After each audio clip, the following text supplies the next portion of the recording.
What's your approach to handling multi-product themes within a design system? How are themes organized in the repo and consumed by different products? I can start with the dev side.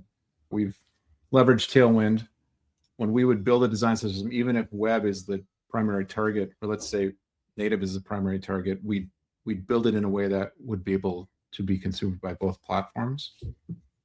And so we would use Tailwind, and then Tailwind, with the help of a library like NativeWind or Uniwind, gives us the ability to apply those Tailwind classes and styles to both platforms. And so we don't end up with two copies of a theme file. We have a single theme package that then product teams can ingest. And that theme is what is a dependency of all the components and other packages that our design system UI kit exposes.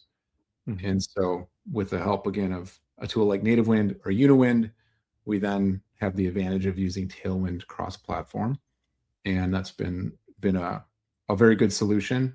And there's other solutions for sure, but we've found this to be pretty stable and productive, and one we'll likely stick with for the foreseeable future.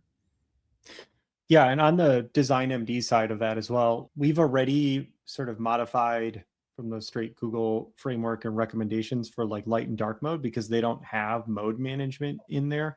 So we found a pattern that other folks were using that seemed to work really well. Multi-theme, as of right now, is 2 different files.